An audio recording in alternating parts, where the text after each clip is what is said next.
RS power మీడియాకు స్వాగతం.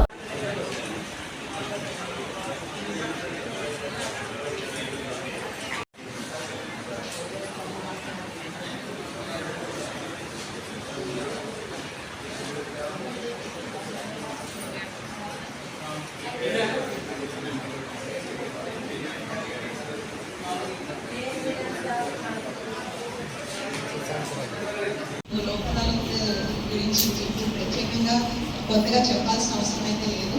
మన నిజామాబాద్ అందరికీ కూడా లోక్ అదాలత్ అంటే ప్రతి 3 నెలలకు ఒకసారి జరుగుతుంది. ఇక్కడ ఎలాంటి కేసులు కాంప్రమైజ్ చేస్తారు, ఎట్లాంటి కేసులని రాజీ చేయొద్దు అనేది అందరికీ తెలిసిన విషయమే. అయితే మనం ప్రతిసారి కూడా అంటే ఇంకా ఏమన్నా వేరే రకమైన కేసులు కోర్టులో చాలా కాలం నుంచి పెండింగ్ ఉన్న కేసెస్ ఇంకేమైనా కూడా ఆలోచించినప్పుడు మాకు ఎక్కువ కనిపించిన చెక్ బౌన్స్ కేసెస్లో చాలా పెండింగ్ ఉన్నాయి. అంటే ఎవరైతే డబ్బులు తీసుకొని కట్టలేదో వాళ్ళకి అగెన్స్ట్గా మనం వారెంట్స్ పెండింగ్ ఉన్నాయి.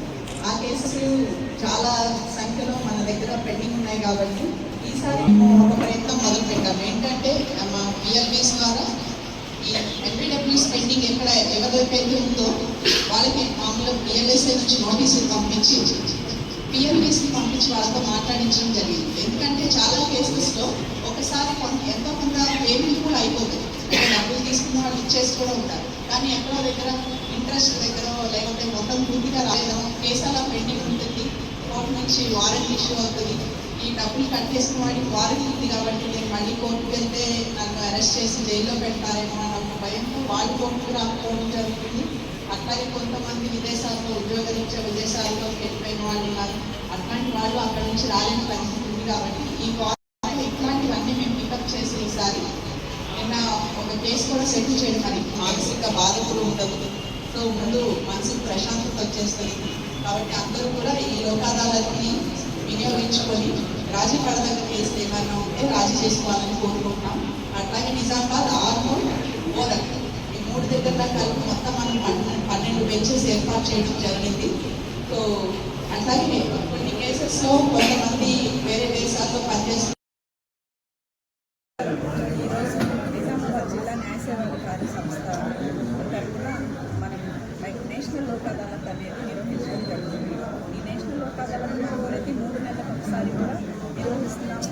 అంటే ఇక్కడ రాజీ పడదగ్గ కేసులన్నీ క్రిమినల్ కేసులు కావచ్చు, సివిల్ కేసులు కావచ్చు, యాక్సిడెంట్ కేసెస్ కావచ్చు, అట్లాగే చెక్ బౌన్స్ కేసులు కానివ్వండి, బ్యాంకు కేసులు, ఇట్లాంటివన్నీ కూడా రాజీ చేయడం జరుగుతుంది. అంటే ఈ పక్షాలు కలిసి రాజీ చేసుకుంటాం అనిపిస్తుంది.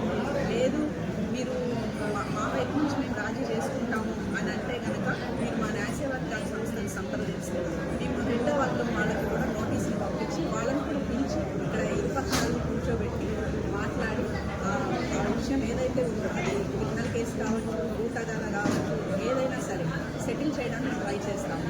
కాబట్టి ఇరుపక్షాల్లో ఎవరు రాజీ చేసుకోవడానికి ఉన్నా మా దగ్గరికి రావచ్చు. ఇరుపక్షాలు కలిసి వచ్చినా ఇంకా తొందరగా అయిపోతుంది. అట్లాగే మన చెక్ బౌన్స్ కేసెస్లో వారెంట్లు చాలామంది పెండింగ్, అంటే డబ్బులు తీసుకొని ఇవ్వని వాళ్ళకి వారెంట్స్ పెండింగ్ ఉంటాయి. వారెంట్స్ ఉన్నాయి కాబట్టి